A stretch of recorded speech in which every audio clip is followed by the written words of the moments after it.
Txurizo ibai. Erregina. Digan horren dira.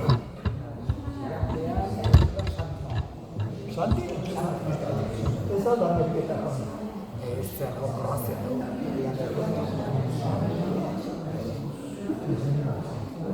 Ustedes Santi.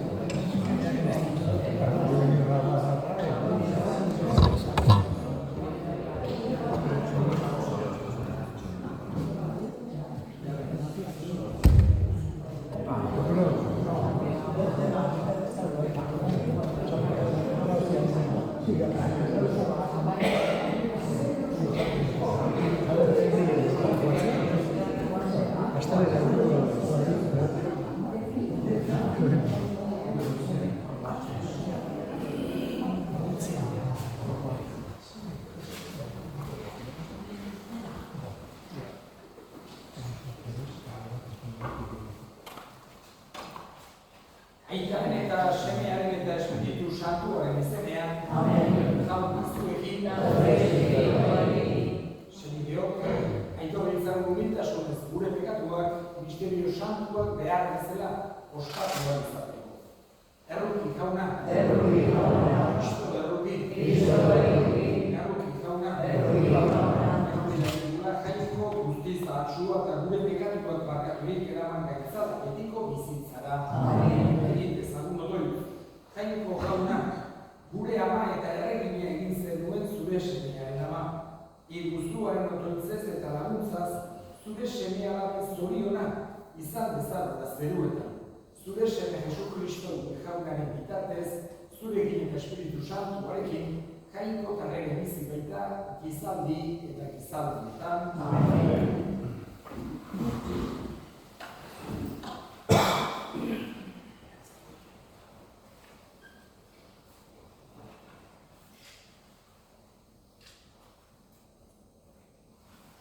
Urteni burutik hasi da. Epaiak agintari ziren aldian, oseteke gertatu zen urtean eta gizon bat joan zen hori dela emaztearekin eta biserekin kudatko belemendik moako urretara bizitzera. Elimelek Noemiren senarra hiltzen eta bi semeak Noemirekin gelitu ziren. Hauek emakume Moabitarra hartu zituzten emazteak. Bateran izena Ofa, bestearena Rut. 10 urte bizi izan eta gero hil ziren seme biak. Noemi senarrek eta semearekin gabe gelditu zen.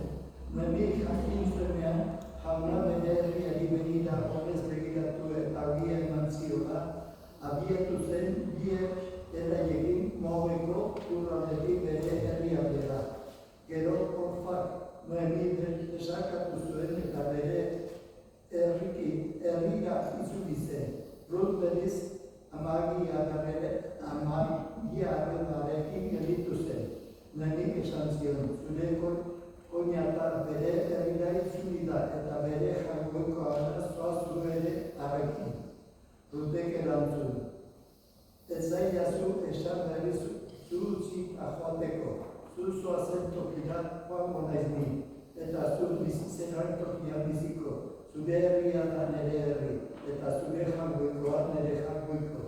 Horrela, itzuliko zen Noemi eta harekin batean Rut Moabitarra, Moabeko lurraldetik, bederera irizizenean gara ebakitzeko garaia zen. Jaunak esana. Kanta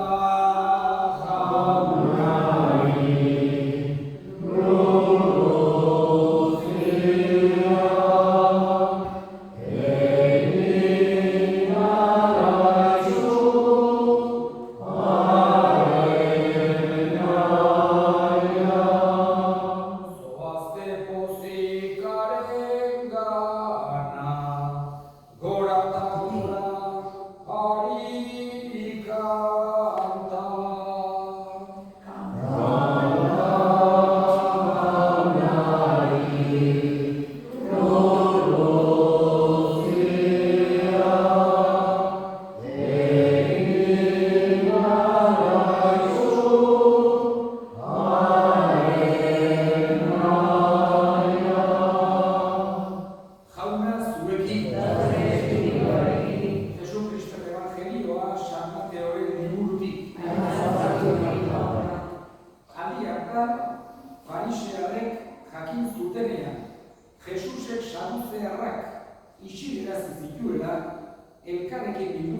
eta beren arteko lege gizon batek azpikeriaz honela galdetu zion.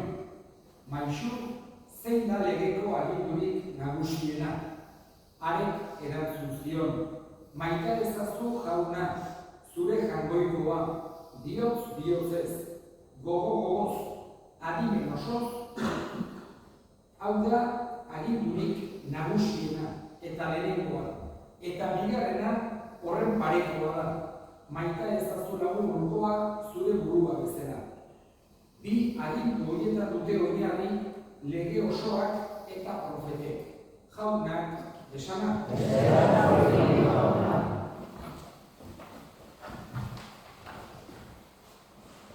Gaurkoan, Elizak Ama Birjinaren oroipen bat ospatzen du.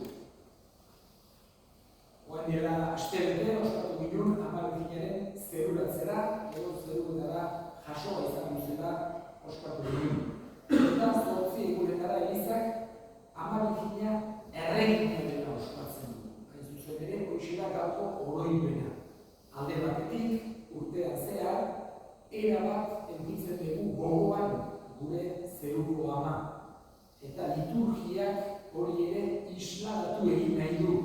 Erabat ospatuz, hilabete enbitzen ditugu Ama Birjinaren egunak, berari dedikatutakoak, bere inguruan, dena baita, itxaropentsua, alaia, ederra.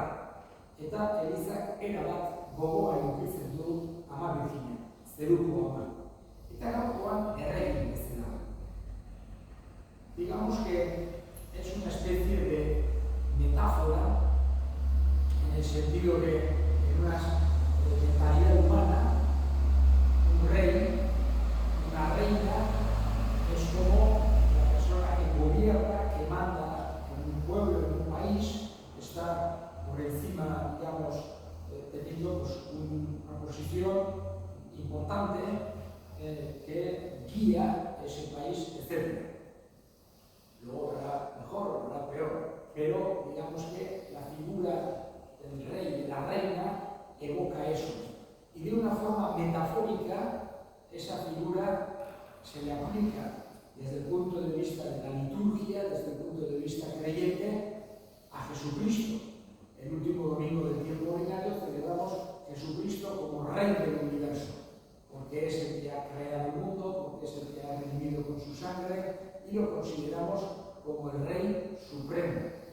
Y también a María la celebramos como reina, que es la celebración o la memoria que celebra hoy la Iglesia. María, reina, la Virgen como reina. Y por eso suele haber costumbre, muchas imágenes de la Virgen, hacer la coronación. Se hace la coronación de la Virgen, se le pone una corona reconociéndola como reina, digamos, al menos para nosotros creyentes, nosotros la profesamos o la consideramos como nuestra guía, la que queremos que nos lleve, nos proteja, nos lleve adelante, cuide de nosotros y la consideramos como una reina. Pero hay una diferencia grande también. Digamos, el día de hoy precisamente el Papa León XIV ha querido pedir a la Virgen como María Reina de la Paz, digamos, teniendo en cuenta que en la situación actual que vive el mundo ha querido ponerle como una mediadora especial de la paz. Muchas veces los reyes humanos, tanto en la historia como actualmente, aunque no se llamen reyes o tengan otro tipo de consideraciones, se pueden presidentes o se pueden llamar lo que sea, pero muchas veces han querido mostrar su poder por medio de la ostentación, enseñando unas ropas que no tienen otros, por medio del lujo, por medio de unos grandes palacios, grandes castillos, y mostrando un poder sobre otros pueblos. Muchas veces por medio de la guerra, intimidando, asustando, conquistando otros lugares. No todos han sido así, pero muchos ha sido una cosa muy humana y hoy en día vemos que no cambia tanto. Sin embargo, Jesús y María es una forma de reinar totalmente distinta. Jesús lo vemos en la cruz, una corona de espinas que no nos quiere conquistar por el miedo o la fuerza, sino por el amor y la misericordia. Quiere conquistar nuestros corazones. Y María también actúa de esa manera. Y no quiere que haya guerras de unos contra otros, sino quiere que haya paz y que nos sintamos todos hermanos. Que las controversias que puedan surgir intentemos resolverlas de otra manera. Pero por eso ha querido el Papa León hoy pedir especialmente a todos los cristianos que recemos de una forma especial, que hagamos algún sacrificio, para que María, la Virgen María, haga de mediadora para la paz. Estamos en un momento bastante crítico de la historia de la humanidad. Digamos que hace varias décadas, aunque es verdad que siempre ha habido guerras, aunque digamos que ha habido varias décadas que había conflictos en lugares muy circunscritos, que algunos de ellos no sabían y siguen sin salir prácticamente las noticias, pero porque geopolíticamente pues, no son relevantes especialmente. Lo cual no quiere decir que no sea importante rezar por la paz de esos lugares y tenerlo en cuenta. Pero en el momento actual hay una situación a nivel mundial en la que hay guerras terribles. Tenemos la guerra de Ucrania, tenemos la situación terrible que hay en Gaza, una situación de masacre terrible que se está realizando en Gaza, y digamos que en otros lugares también a punto de estallar guerras, una situación en muchos lugares de gran tensión y una situación peor, bastante peor que la que podía haber hace 20 o 30 años. Entonces, en esta situación, digamos que el Papa ha querido dedicar este día especialmente para pedir por la paz, algo que siempre tenemos que pedir y siempre ha habido conflictos, desgraciadamente, el ensayo humano habla, pero hay un peligro de que estalle todavía a unos niveles mucho más grandes y por eso es importante que los cristianos tengamos esa conciencia de pedir a Dios la paz. Nosotros vemos la paz como un don de Dios y a Él es a quien pedimos. Y le pedimos, como decía San Francisco de Asís, y con esto termino, que nos haga a nosotros también constructores de paz. Haz, Señor, de mí un instrumento de tu paz, dice San Francisco de Asís en esa oración preciosa por la paz, y eso es lo que le pedimos, que nos mande la paz y que nos haga a nosotros también instrumentos de paz. Eta egin ditzagun orain gure eskatzen dugu gaurko egunean bereziki bakearen alde. Benetako bakea jaungoikoak jar dezala gure bihotzetan, gure etxeetan, gure herrian eta mundu zabalean. Eska dezaiogun jaunari. Entzun bana, gure eskaria. Eta gure hilakoak ere gogoan hartuko ditugu gaurko mezasankoan bereziki Beatriz Bugaraz eta Teodoro Otamendi. Jaunak bere baitan hartu eta handik gure algeri ezaten. Eska dezaiogun jaunari. Entzun jauna, gure eskaria. Entzun aitauna bihotzez egiten dizkizu eskariak Jesu Kristo gure jaunari. Gartez. Amen.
Kristo gurutzean opari garbi eskaini zitzaizun zure seme gizonekin. Gerren emizti baita gizaldi eta gizaldietan. Amen.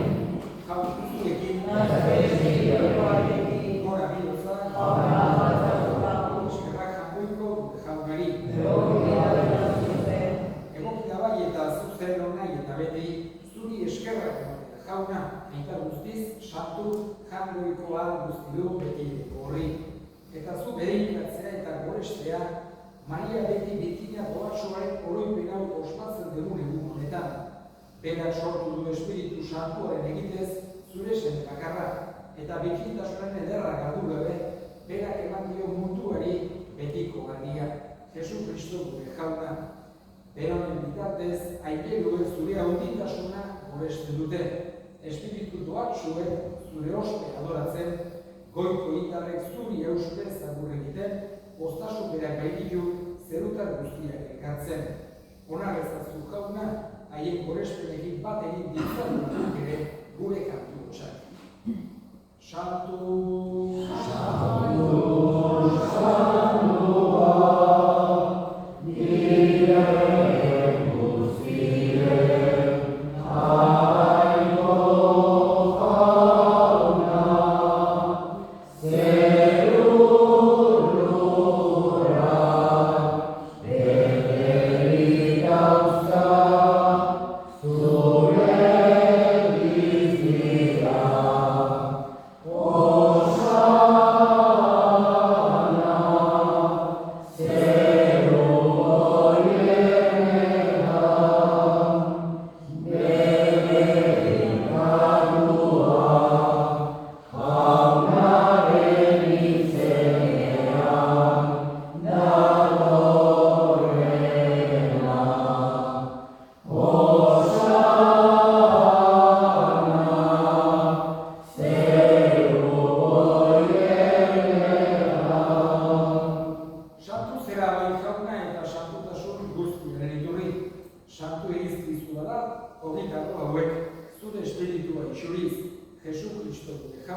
hau da sinismearen misterioa.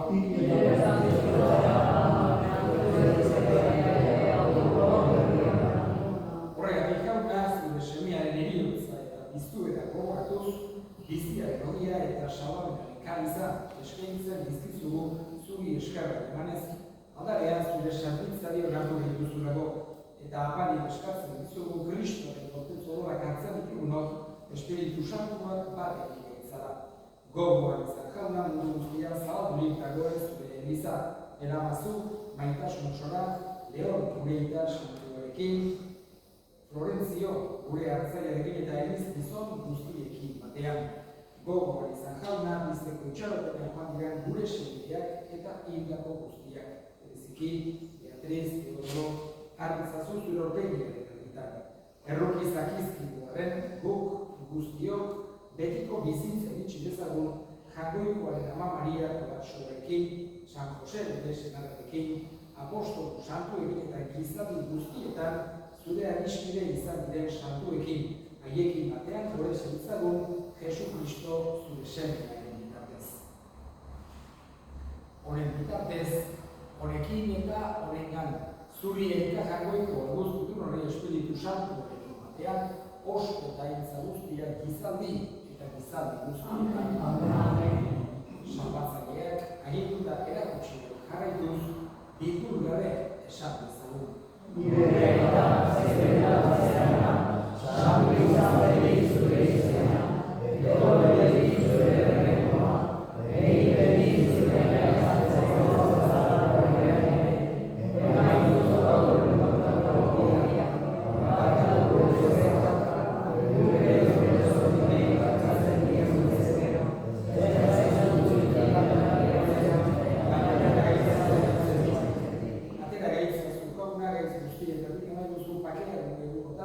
Zure errukiari esker, egat bigarren bizirik zen eta estuatik sendo betiko zorionak itxaropenean Jesu Kristo gure salvatzaileak noiz etorriko den zaila gaudela.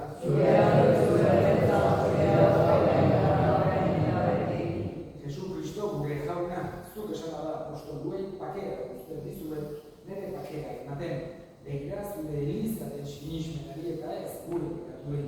Eta zure gogoaren bezala, eman jozu izan pakea, eman batasuna, errege bizi bezala ekizaldi eta ekizaldietan, pakea beti zuegin. Zure pakea.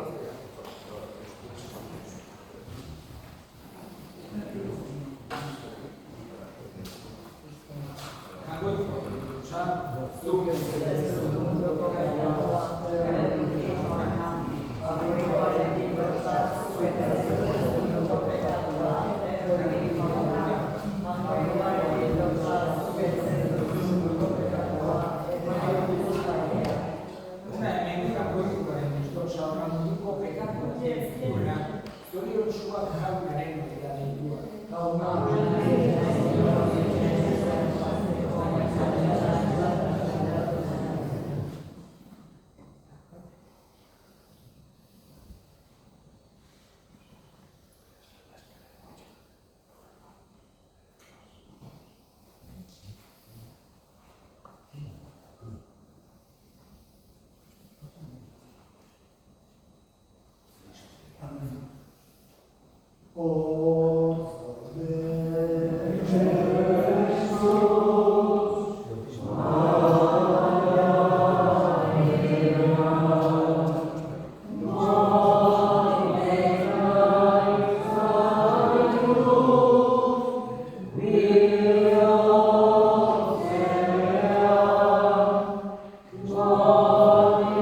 ezagun otoi.